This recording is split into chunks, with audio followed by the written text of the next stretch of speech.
This title is narrated with virtual voice. Computer-generated narration for audiobooks. Effects. Everything You Want to Know All in One Book, Part 1. By James Harrison. Effects. Everything You Wanted to Know in One Book, Part 1.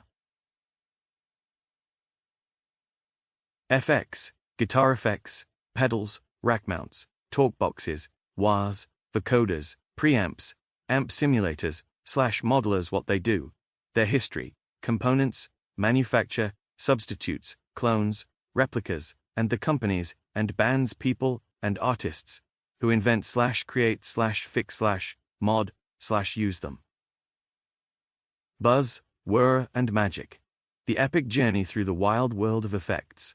Pedals and rack units, creators who make them, and artists who use them. Part 1. History. Introduction. Strap in, tone chasers, pedal nerds, and effects junkies. This is the most electrifying, fuzz-laden, and wah-infused journey you'll ever take through the history of effects pedals and rack units. From the jaw-droppingly expensive to the dime store gems, from the rare unicorns to the ones every guitarist's grandma has lying around, we're diving deep into the swirling maelstrom of sonic sorcery. Chapter 1. The grandfather of all pedals. The 1960s boom. The fuzz face. The iconic round pedal that Jimi Hendrix made famous.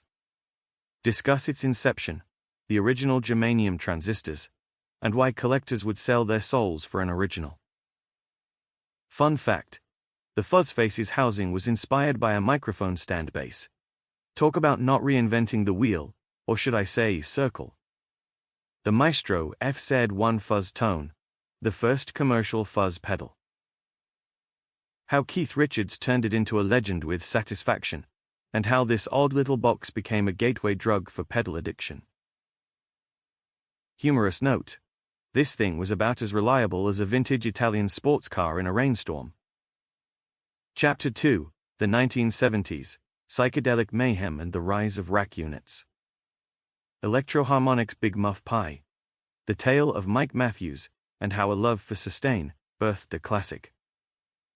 Include the Russian-made Sovtek models, and why they look like they were built in a Cold War bunker. Quote. To consider. I didn't choose the fuzz life. The fuzz life chose me. MXR. Phase 90. The orange box of swirling phaser magic, made famous by Eddie Van Halen. Include the tweaks, the block versus script logo, and why every guitarist from that era needed one, like a member of Kiss needs platform boots. Roland Space Echo RE201. The ultimate rack-mounted echo unit, used by everyone from Pink Floyd to King Tubby. Discuss its legendary tape-driven delay and spring reverb, and why it's still revered, despite weighing as much as a small toddler. Chapter 3. The 1980s. Digital Revolution, and the Advent of the Chorus Explosion. Boss DS1 Distortion. The budget-friendly gateway pedal that even beginners in 1983 could afford. Why does it sound so angry?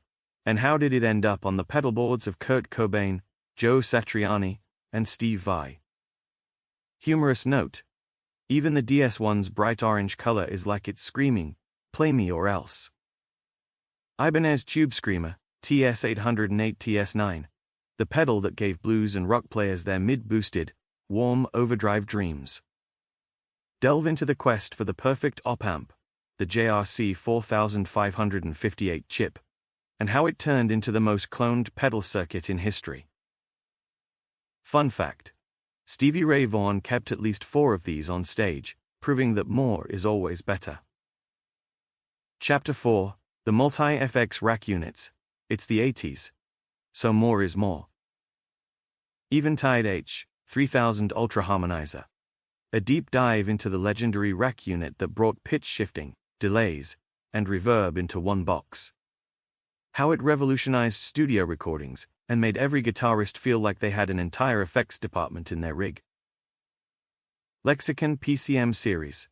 The top choice for lush, shimmering reverb that defined so many 80s recordings. Explore why producers would lock themselves in rooms with this unit. And how To keep listening to this audiobook for free, click the link in the description. It will take you to a free Audible trial where you can listen to this and many other books for free for 30 days.